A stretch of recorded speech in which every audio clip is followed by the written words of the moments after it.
También por lo pronto pues, también tenemos audio. Gracias Fernando de la isla de Veracruz, muchas gracias por comunicarte. Muy bien, pues siendo hoy 19 de julio del 2016, damos por iniciada un programa más de la hora Anafinet, el cual tengo el honor de llevar a cabo, de ser el titular de este programa. Para quienes no me conocen, soy José Jesús Ceballos Caballero, presidente nacional de Nafinet, y estamos transmitiendo desde Hermosillo, Sonora. Hugo, muchas gracias Hugo por comunicarte aquí por el chat de texto. Buenas tardes, momento que tenemos buen audio y video, excelente. Pero antes de continuar con este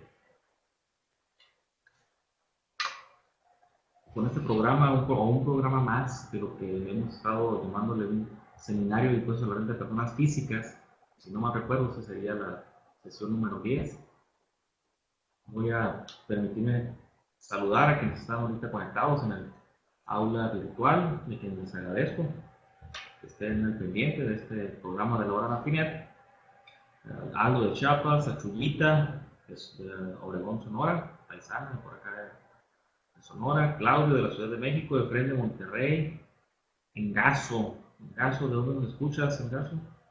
Fernando Rivas de Monterrey, Fernando de Isla Veracruz, Héctor Trujillo de Orizaba, un saludo Héctor hasta Orizaba, Veracruz, Hugo de Guanajuato, Luis García de Culiacán, Lupita de Orizaba, Veracruz, Manuel, saludos Lupita, aquí se está reportando Lupita por el chat de texto, Manuel, ¿de dónde nos escuchas Manuel? Mari Carmen de Puebla, Maurilio de Morelia, Pablo de Querétaro, Paco Arandas. ¿De dónde nos escuchas Paco Arandas? Bueno, pues muchas gracias a cada uno de ustedes que nos están ahorita accesando.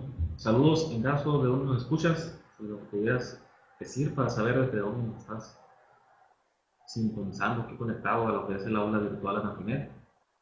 Como les digo, les agradezco y vamos a continuar con lo que es este seminario de impuestos sobre la renta de personas físicas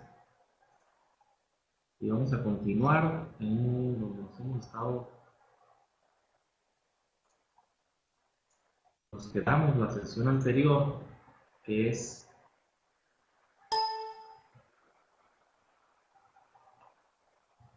parte de lo que hemos estado viendo del régimen de incorporación fiscal.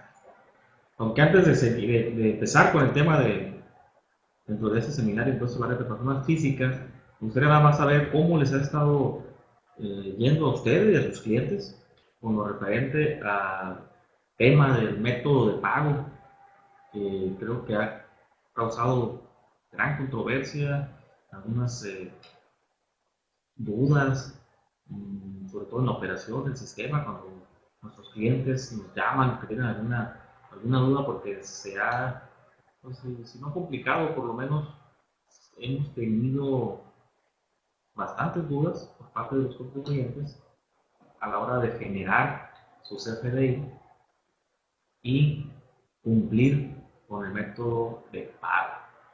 No sé cómo les ha ido, si ya han podido,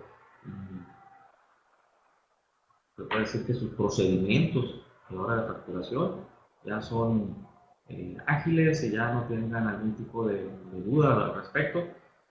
En lo personal, que sí continúan las dudas por parte de los contribuyentes por este tema del método de pago, que incluso hasta empezaron a generar dudas nuevamente de lo referente a incluir dentro del CFDI los 4 dígitos de la cuenta con la cual está pagando el cliente, ¿sí? Algo que ya haya quedado pues, superado por parte de las operaciones a la hora de realizar un CFDI.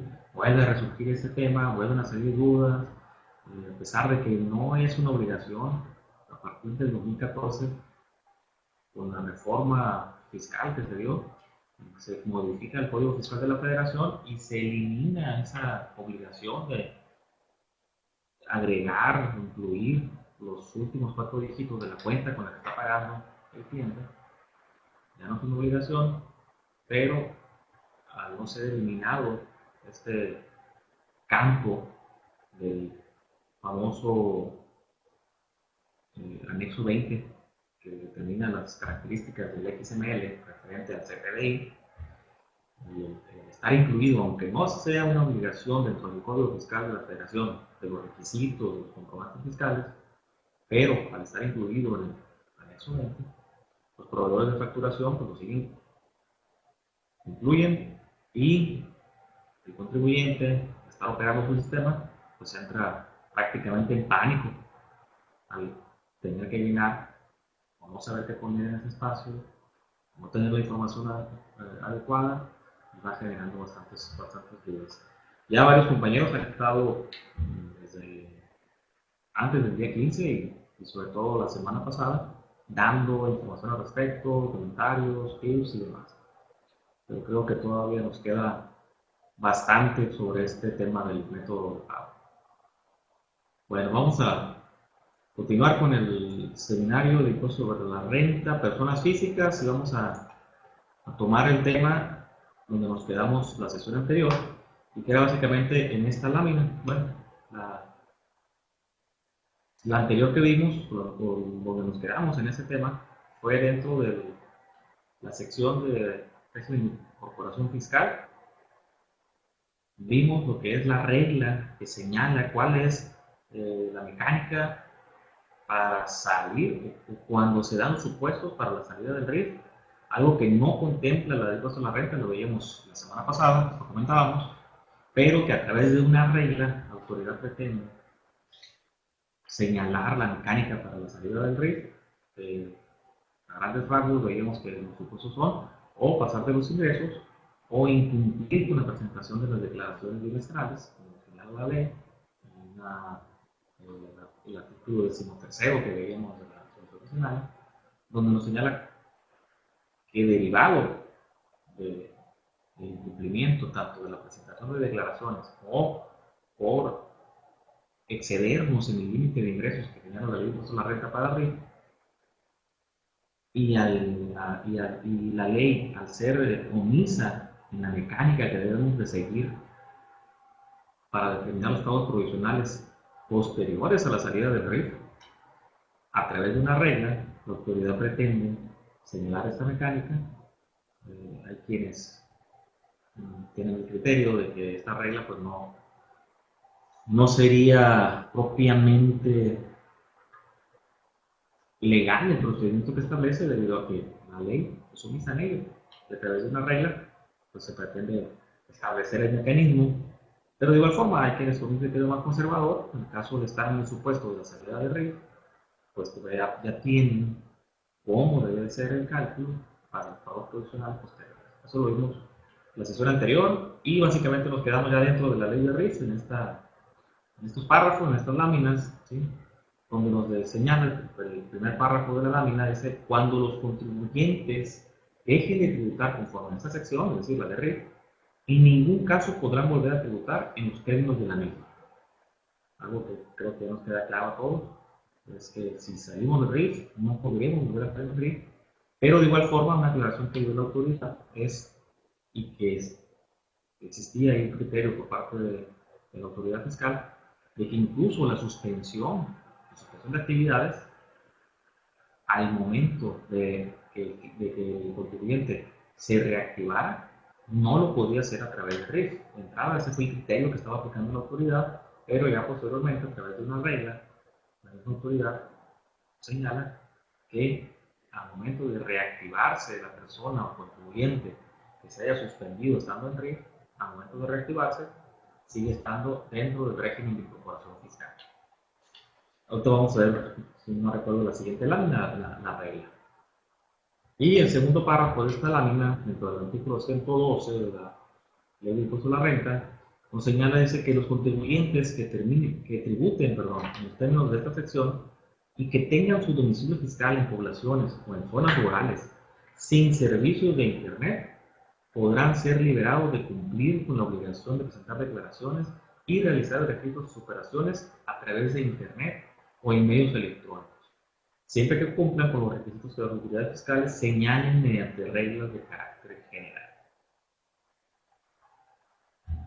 En esta regla, la regla 3.13.4, es lo que les comentaba ahorita, de que ya se aclara a través de dicha regla que el aviso de suspensión dentro de RIF no es una salida del régimen, ¿sí? Y por lo tanto, al reactivarse el contribuyente, seguirá estando dentro de RIF, con la salvedad que el plazo, el tiempo que esté suspendido, seguirá contando para los plazos referentes a todo lo que tenga que ver con la aplicación, ¿sí?, de los estímulos que tiene el RIF.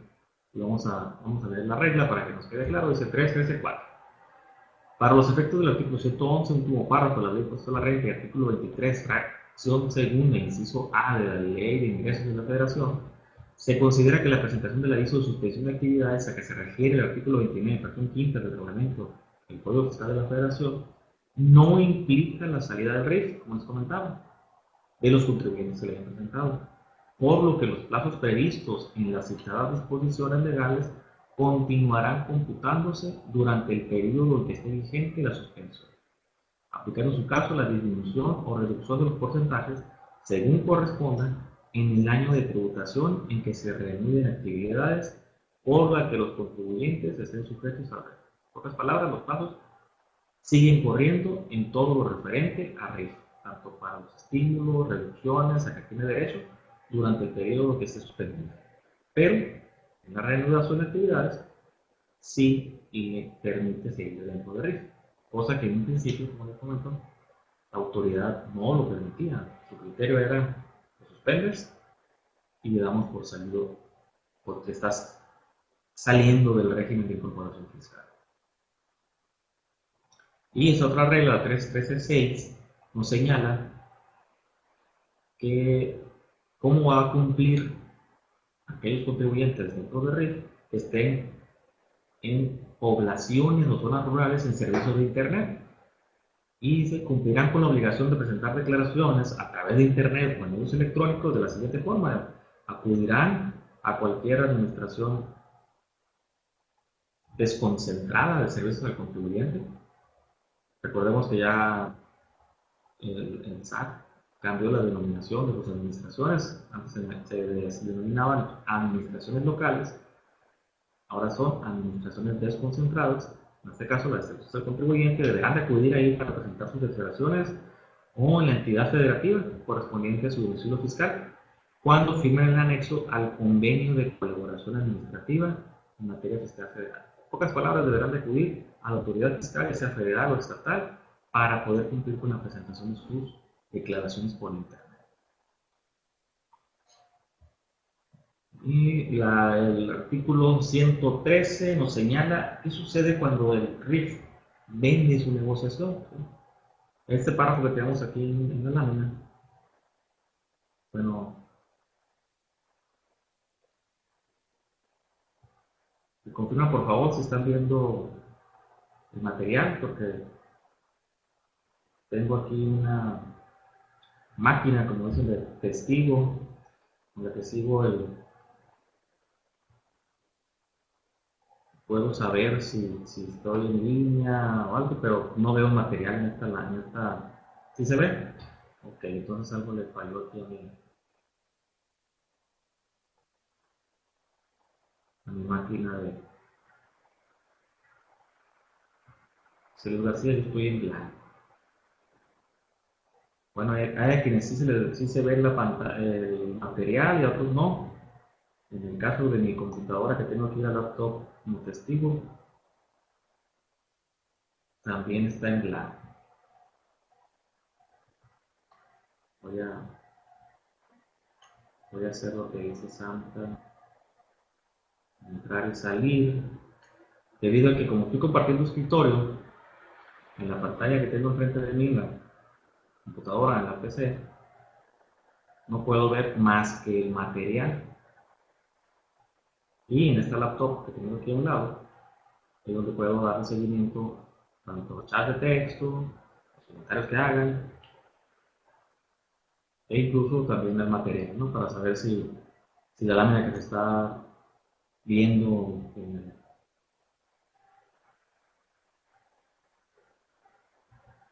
en pantalla es la que estoy en ese momento platicando, etc. Bueno, les comentaba, bueno, muy bien. Ese artículo 113 nos señala qué es lo que debemos de hacer en caso de que el contribuyente enajene su negocio, en caso de que enajene su red, su negocio a través de red.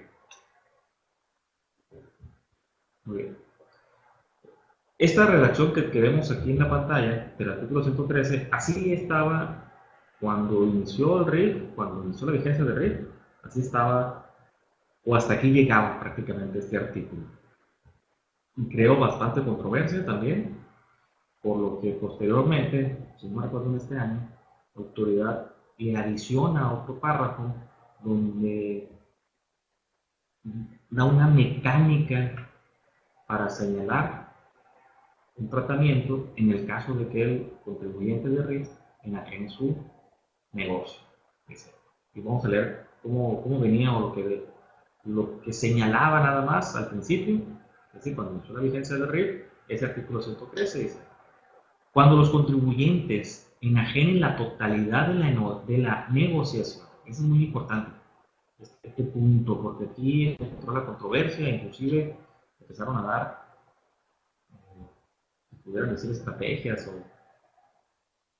o algunos procedimientos para evitar caer en el supuesto que señala este artículo. Pues como vemos, dice, cuando los contribuyentes enajenen la totalidad de la negociación, activos, gastos y cargos diferidos, el adquirente no podrá tributar en esta sección, debiendo hacerlo en el régimen que corresponda conforme a esta ley. Porque prácticamente, si alguien tenía un negocio de RIF y por cualquier razón que ustedes consideren, ya sea porque iba a cambiar de domicilio, de ciudad, o simplemente ya no quería estar al frente de ese negocio, decidía venderlo, ¿sí? Y estamos hablando de un negocio con todas las características de RIF, un negocio con método público en general, un negocio con ingresos de menos de 2 millones al año, etcétera, con todas las características de RIF, pero quien compraba o adquiría dicho negocio, por lo que señalaba, o por lo que señala hasta este párrafo en el artículo 113, quien adquiría no podía continuar dentro de RIF, a pesar de tener todas las características ese negocio de un RIF, o para ser explotado o llevado a cabo a través de RIF. Pero por el simple hecho de enajenar o de adquirir la totalidad de la negociación, ya no podíamos hacerlo a través de RIF. La autoridad, como les comento, en este año adiciona un párrafo y en él da una opción para poder seguir tributando dentro de RIF a quienes adquieren la negociación o la totalidad de una negociación que a su vez también estaba siendo llevada a cabo por un RIF. Pero antes de que saliera ese párrafo, o le agregaran o adicionaran ese párrafo, ya se estaba viendo, bueno, cómo puedo seguir siendo RIF a pesar de haber adquirido un negocio que a su vez también estaba siendo llevado a cabo por otro contribuyente de RIF. Bueno, pues aquí nos decía, cuando leemos al principio, dice, cuando los contribuyentes enajenen la totalidad de la negociación. ¿Y qué empezaron a hacer algunos contribuyentes? Bueno, pues no te vendo, no te enajeno la totalidad de mi negociación.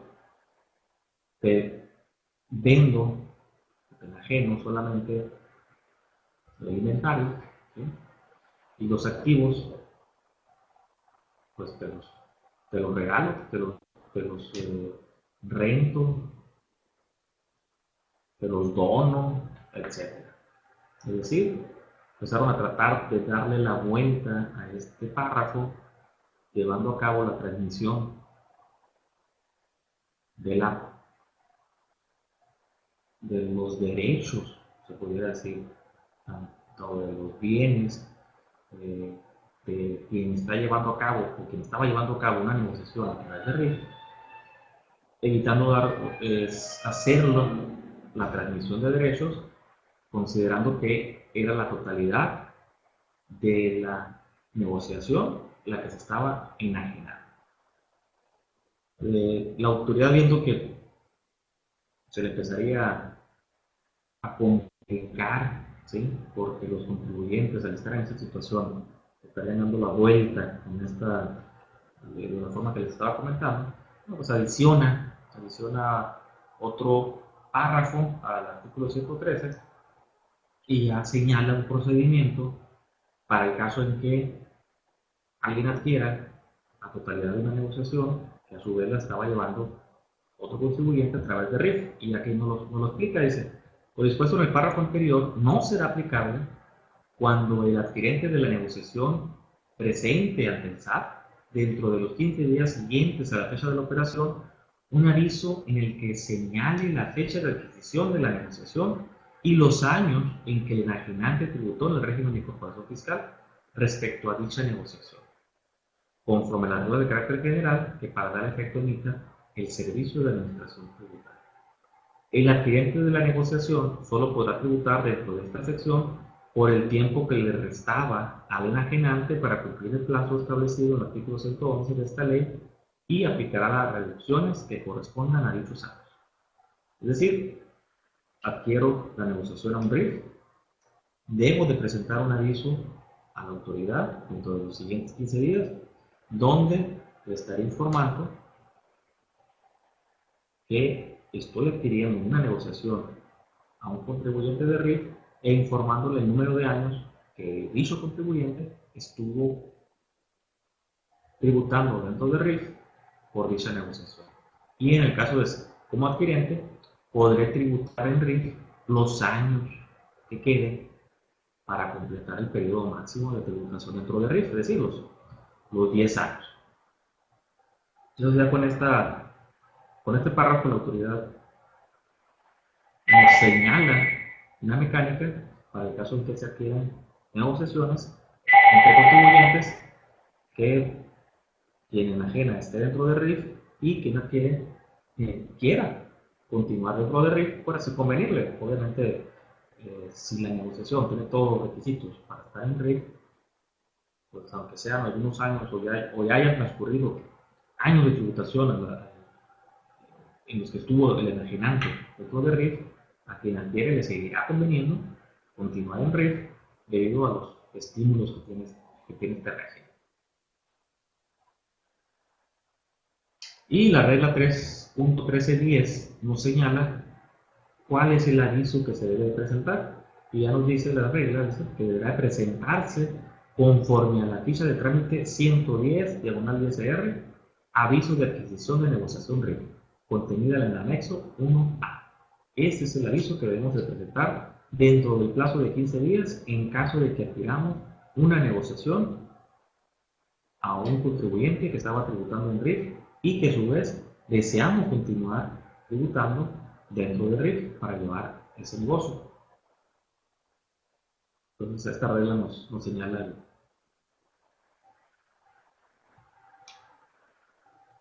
el trámite que debemos de realizar.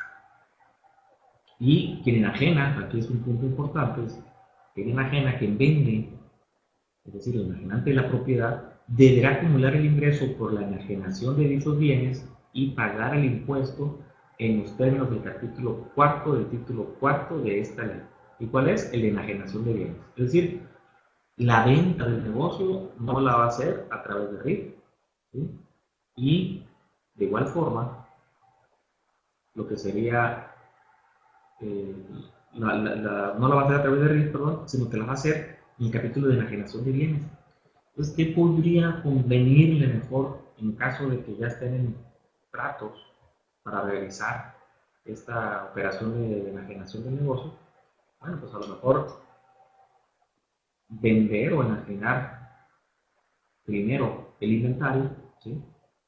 Decirle, a ver, tengo por decir una papelería, estoy en una papelería, mi negocio, soy contribuyente de RIF, pero porque pues ya no quiero seguir atendiéndola o me voy a cambiar de ciudad, en fin, la razón por la que ustedes gusten, decido ya no llevar a cabo o ya no estar al frente de ese negocio de papelería. Yo tengo a lo mejor cerca de una escuela, como en público en general, etc. Estoy debajo de los 2 millones.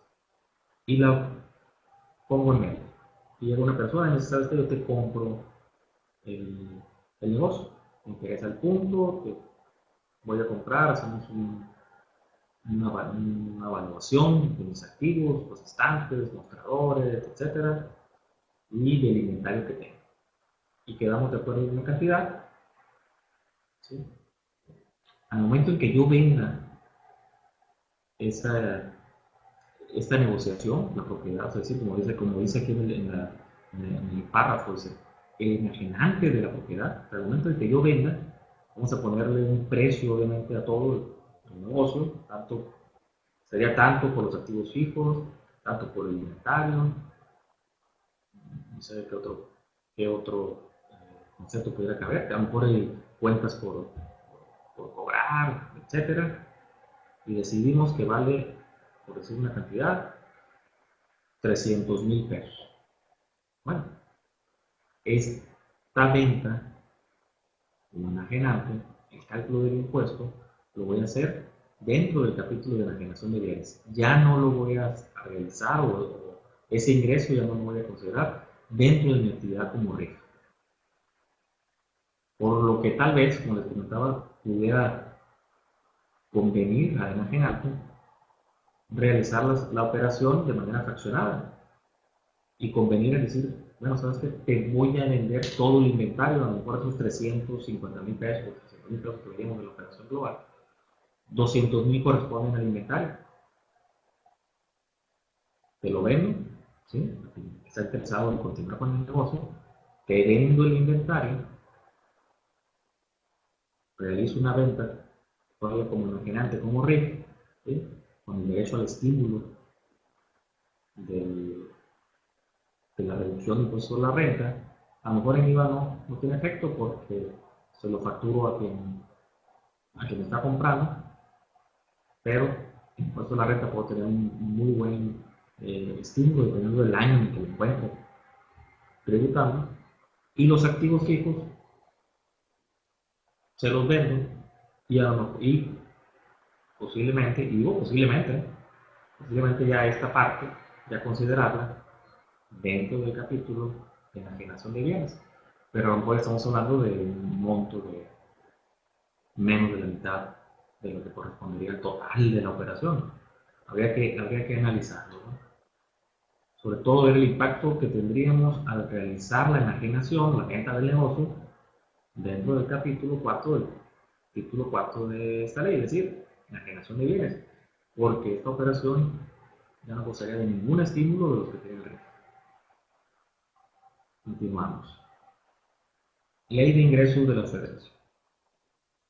Bueno, dentro de la Ley de ingresos de la Federación, en este año fue donde nos contemplaron los estímulos para RIF que tienen actividades con público en general, tanto para IVA como para IEPS. Anteriormente, recordemos, esto estaba contemplado en un decreto que prácticamente tal cual lo teníamos en el decreto, lo pasaron a la Ley de ingresos de la Federación para el 2016, de una vez tenerlo a través del decreto, ahora lo tenemos dentro de la Ley de ingresos.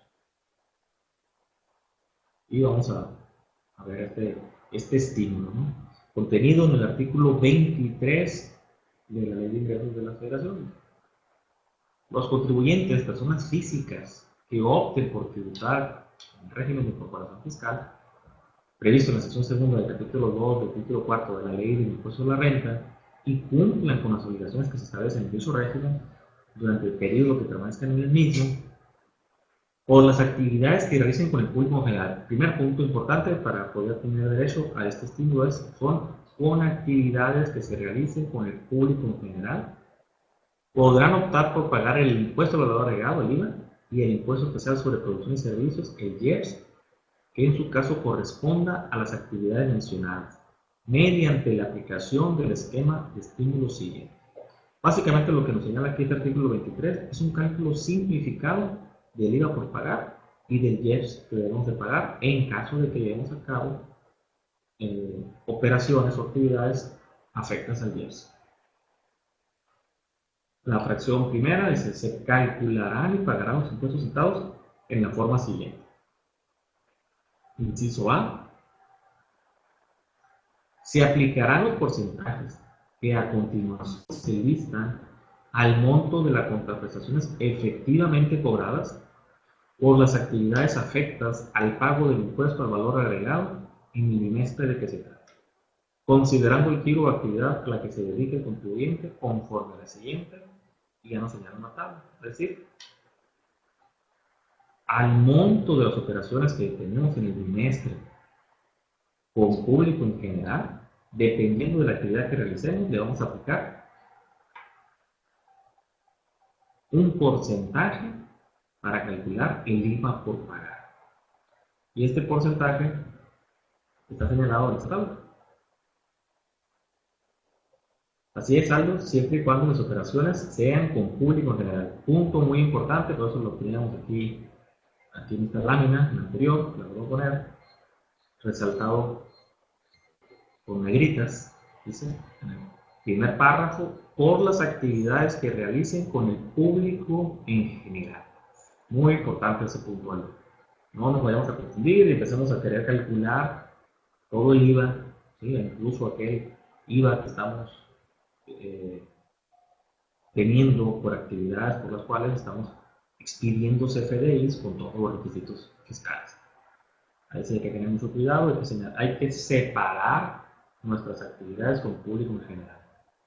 ¿Sí? Pero también es algo importante, ¿eh?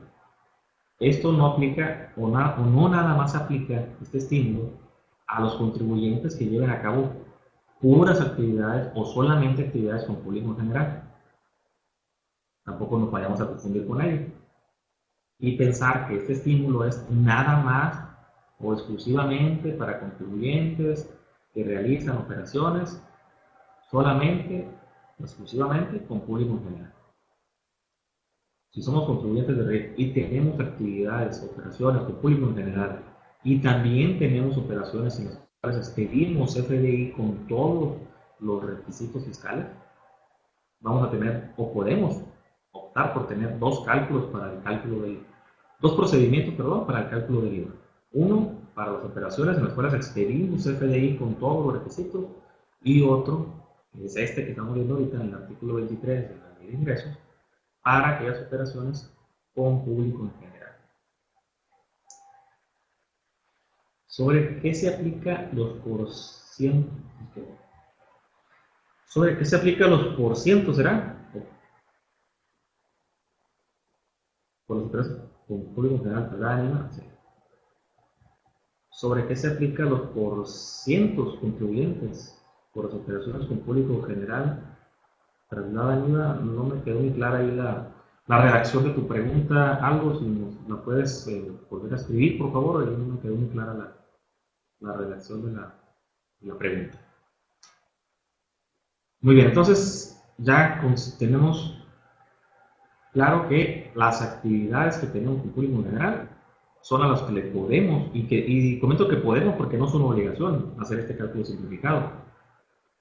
Podemos hacer el cálculo o el procedimiento, llamémosle normal, ¿sí? Para determinar el IVA por pagar, que conocemos, IVA trasladado, IVA acreditado, IVA por pagar, incluso a las operaciones con público en general.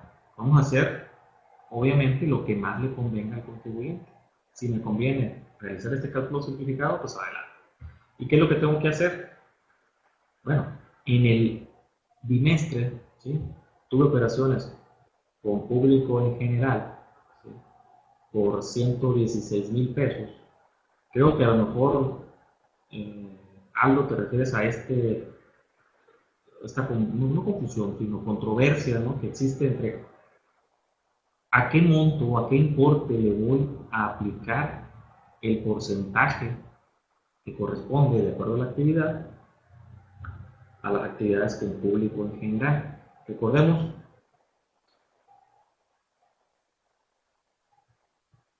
ok, muy bien, entonces, sí, por ahí va tu pregunta, ¿no? ¿A qué monto o a qué importe? Miren, recordemos, aquí hay una controversia, ¿sí? Recordemos que en las facturas globales, ¿sí? Que son aquellas facturas o CFDI global, que son aquellas que realizamos por el total de nuestras operaciones con público en general, que en el caso de los contribuyentes de RIF, lo pueden hacer de manera bimestral, esta factura global, o sea, este CFDI global, y que es lo más recomendable, ¿sí? A sus clientes, recomiéndenles que su factura global, su CFDI global, lo hagan de manera bimestral. No lo estén haciendo ni diario, ni semanal, ni mensual. Háganlo bimestral, porque al hacerlo bimestral, van a poder tener la facilidad de que su CFDI global lo pueden hacer de manera general.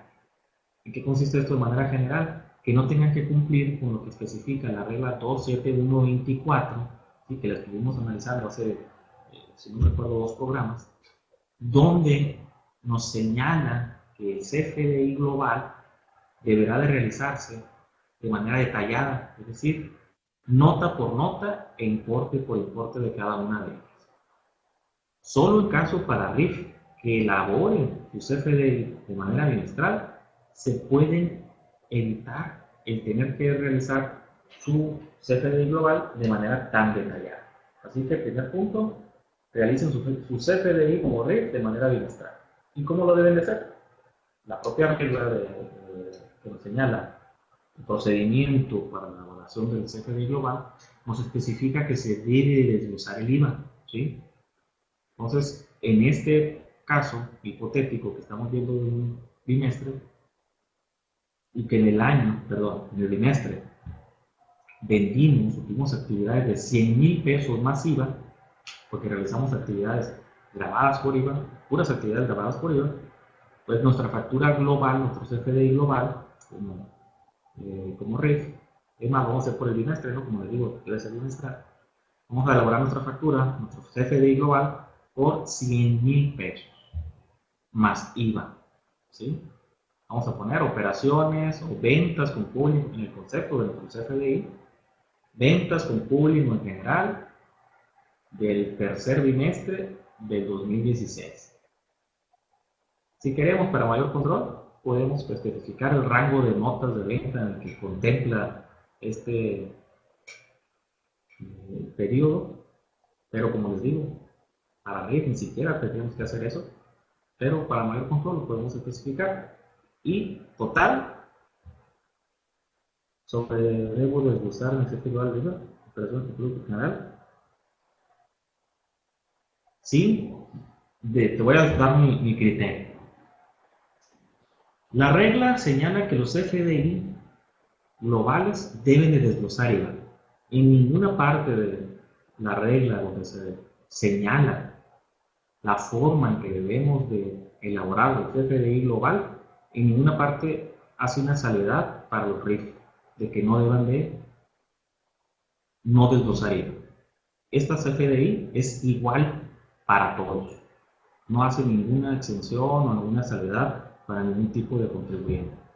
Así que debemos de cumplir con esa regla para la elaboración de nuestro CFDI.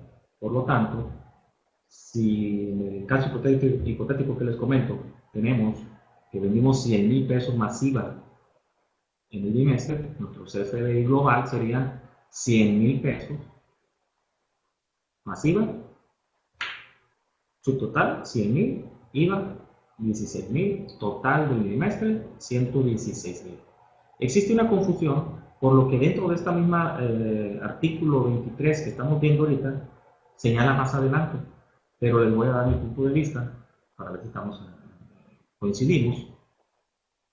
¿Por qué surge esa confusión de que el RIF debe de realizar su CFDI sin desglosar IVA, si quiere aprovechar el estímulo que está contenido en este artículo?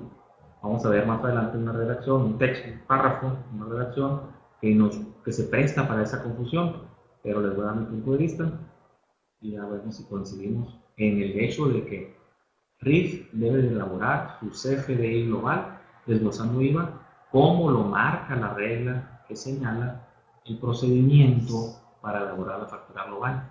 Esa regla no hace ninguna diferenciación para ningún tipo de contribuyente. Todos deben de desglosar el IVA y el IEPS. ¿Ok? Bueno, en este caso, consideramos que fuera un comercio quien elaboró, o el RIF que elaboró, se dedique al comercio, por eso 100,000 pesos más IVA, es decir, 116,000 pesos, ¿qué es lo que va a hacer? Pues lo que serían los 100,000, que son las actividades que está realizando, grabadas por IVA, a esos 100,000, y considerando el sector económico al que pertenece, que es comercio, el porcentaje de IVA que le corresponde es el 2%. Entonces, que prácticamente a esos 100,000 pesos le corresponden 2,000 pesos de IVA por pagar. El siguiente párrafo lo que nos señala es que, bueno, ¿y qué pasa si me dedico a varias actividades? Soy rico, tengo comercio y también prestación de servicios. Oye, ¿qué debo de hacer? Pues vas a aplicarle el porcentaje de IVA que corresponde al que sea mayor dependiendo de las actividades que realices. En este caso, si tengo servicios y tengo comercio, a servicio le corresponde el 8%, pues el 8% le voy a aplicar al total de mis operaciones, es decir, los 100,000 pesos que teníamos ahorita como ejemplo. Y aquí nos lo señala de esta forma este párrafo. Y la fracción B nos señala algo muy similar, pero para el caso del IEPS. ¿Sí? Mis actividades corresponden a IEPS. ¿Qué debo de hacer? Bueno, todas aquellas actividades con público en general las debo de identificar dependiendo de la actividad que realizo y le voy a aplicar también esta tabla dependiendo con los porcentajes. Y dependiendo de lo que es, de las actividades afectas al IEPS que esté realizando, pues voy a aplicar el porcentaje correspondiente, que pueden ser de alimentos no básicos, cuando el contribuyente los comercialice, alimentos no básicos, alimentos chatarra que conocemos, cuando los fabrique, bebidas alcohólicas cuando las fabriques, bebidas alcohólicas cuando las comercialices, bebidas saborizadas cuando seas fabricante, cerveza, etc. Cada uno de los puntos afectos de los productos afectos a IEPS, si llevamos a cabo alguno de ellos, en enajenación de alguno de ellos, a nuestras ventas con público en general, podremos aplicarle el porcentaje que corresponde. Seguimos y ya nos señala aquí, dice, en el primer párrafo nos señala que si en caso de que importemos tabacos o bebidas saborizadas importadas, el IEPS que paguemos se va a considerar como definitivo, ya no le vamos a aplicar IEPS, vamos a hacer un cálculo de IEPS a estos productos. El inciso 6, el resultado obtenido conforme a los incisos A y B, el A correspondía a IVA, el B a IEPS, será el monto del impuesto al valor agregado o del impuesto especial sobre producción y servicios, en tu caso, a pagar por las actividades realizadas con el público en general, sin que proceda acreditamiento alguno por concepto de impuestos trasladados al contribuyente. Es decir, en el caso hipotético de los 100,000 pesos que veíamos que era comercio, que le aplicábamos el 2%, a esos 2,000 pesos, o esos 2,000 pesos que nos da después de la aplicación del porcentaje correspondiente a la actividad de comercio del 2% que veíamos en la tabla de láminas anteriores, esos 2,000 pesos es el IVA por pagar, ¿sí? Es algo que debemos de tener bien presente, no es el IVA trasladado, es el IVA por pagar. A ese IVA ya no le vamos a acreditar ningún IVA, ¿sí? Ningún monto por IVA acreditado. Esos 2,000 pesos corresponden al IVA por pagar. Y el pago bimestral, de acuerdo a esta mecánica simplificada, se le podría llamar, lo vamos a enterar junto con el pago bimestral que corresponda al bimestre que estamos calculando.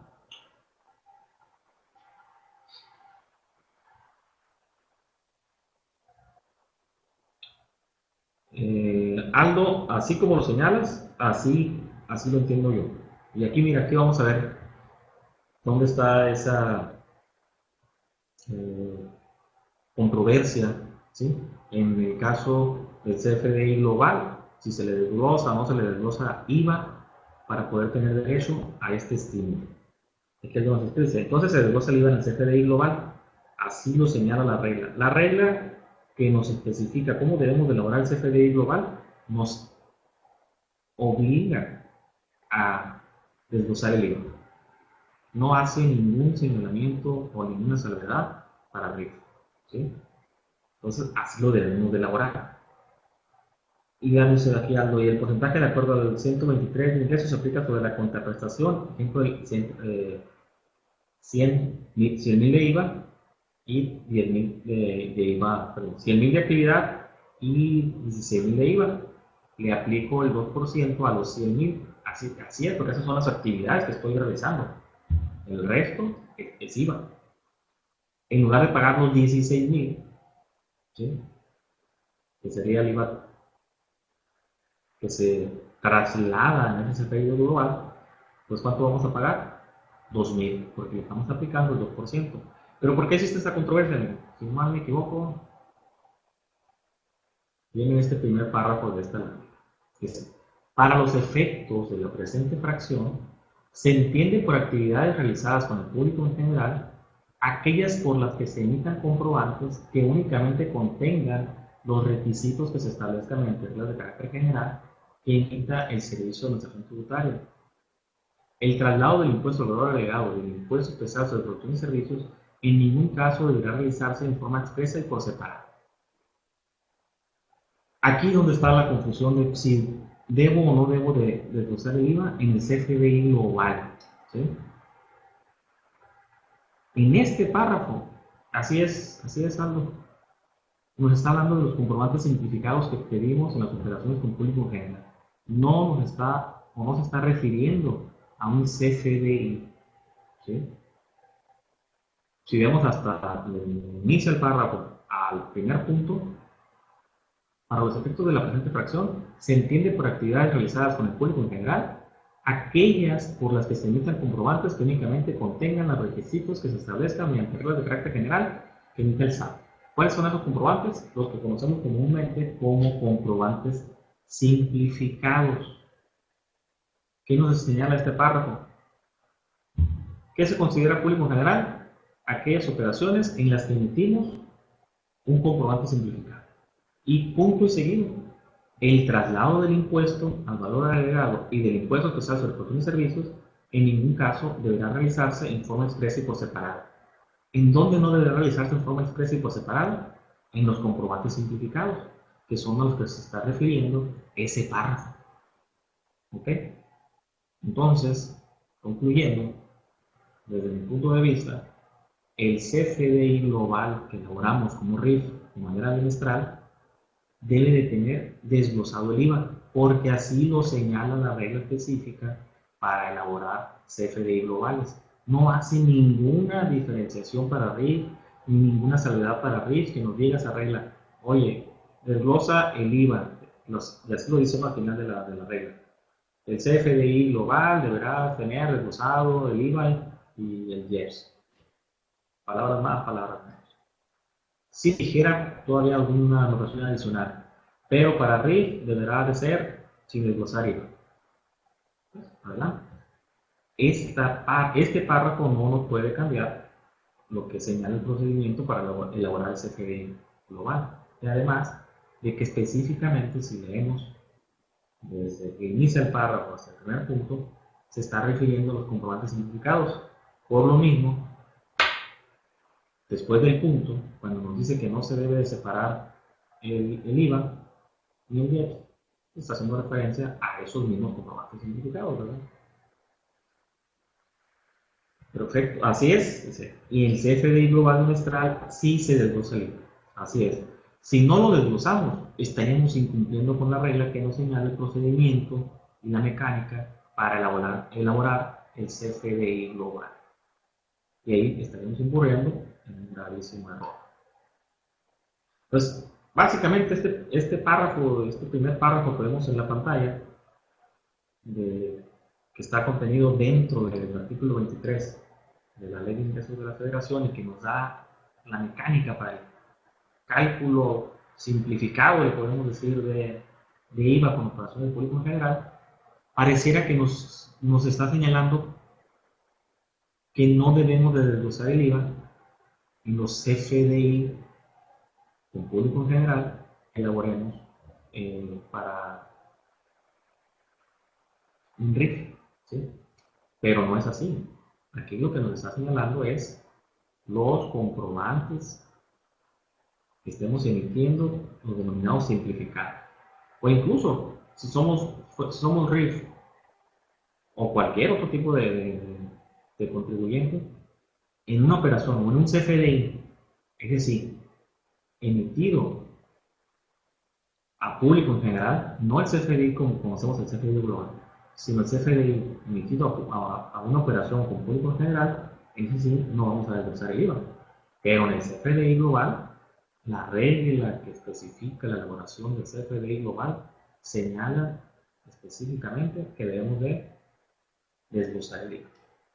Bueno, vamos a dejar hasta aquí la plática por el día de hoy. En lo personal, como les he comentado en las anteriores charlas, la idea es verlo así como lo estamos viendo, de manera pausada, tranquila, que podamos intercambiar estos puntos de vista, ¿sí? Como ahorita que comentaba algo, o sea, intercambiar esos puntos de vista, esas dudas que tenemos y que tienen ustedes y que tengo yo, o sea, eso de estar de este lado de la cámara, estar llevando la logística de la plática, no significa que yo no tenga dudas, ¿sí? O que todo lo que estoy diciendo sea lo correcto.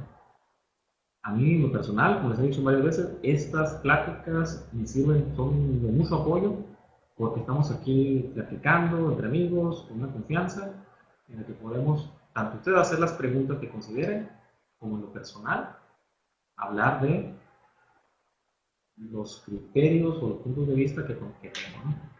Muchas gracias a todos, pues ya prácticamente estamos por terminar la hora. Gracias por haber estado en la hora Anafinet de este 19 de julio, martes 19 de julio de 2016. Le agradezco a cada uno de ustedes, a los que estuvieron participando, a los que estuvieron escuchando. Les agradezco a aquellos que están participando por el chat de texto. Dice Hugo, y el SAT, las preguntas frecuentes del RIF, mencionan que no se separa el IVA. Habría que ver esas preguntas frecuentes. También, en mi caso he visto en preguntas y respuestas de parte del SAT que sí se separan, ¿no? Que sí se separan.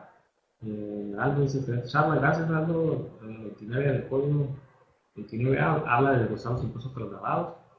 Así es. Como te digo, para mí sería la regla que señala la elaboración, cómo es la elaboración del comprobante o del CFDI global, esa no hace ninguna distinción, aunque se trate de RIF. Nos especifica que se debe desglosar el IVA. Y el párrafo que teníamos hace rato en la lámina nos señala de los comprobantes científicos que emitimos en las operaciones con público en general, esas obviamente no deben de llevar el desglose del IVA, ¿no? Bueno, espero que les haya quedado claro. Muchísimas gracias por estar presentes. Los invito, si no forman parte todavía de la FINEA, si no son socios, los invito a que se afilien, den ese paso que les hace falta para incorporarse a nuestra agrupación. Considero que si están aquí dentro del aula y participan, están conscientes de los beneficios que aporta nuestra agrupación, la Asociación Nacional de Fiscalistas, a la difusión de la cultura fiscal. Les invito a que participen, a que se incorporen, a que inviten a colegas y que estén aquí presentes en las pláticas que se están transmitiendo durante todo el día en nuestra aula virtual. Y los invito a que asistan a nuestra próxima convención, que va a ser a cabo en la Riviera Maya los días 6, 7 y 8 de octubre. Tenemos toda la información en nuestra página web. Asistan, es un excelente evento, una excelente oportunidad de conocer a algunos de los compañeros que están aquí transmitiendo dentro del aula virtual. La gran mayoría de ellos asisten a nuestras convenciones y convivir con cada uno de ellos, la verdad no se van a arrepentir. Es un excelente evento. Los invitamos 6, 7 y 8 de octubre, la Riviera Maya. Toda la información de nuestra convención está ya en nuestra página web. Adelante. Y sobre todo le agradezco a Santa, como siempre, de estar presente y atenta a lo que es la hora de Anafinet y bueno, todas las pláticas de nuestra aula virtual, que de lunes a viernes y los sábados se llevan a cabo. Muchísimas gracias, estoy a sus órdenes en Hermosillo, Sonora. Mi correo es ceballos@anafinet.org. Cualquier comentario que quieran enviarme, estoy a sus órdenes y nos vemos el próximo martes dándole seguimiento a este seminario de impuesto a la renta a personas físicas. Muchas gracias, hasta luego.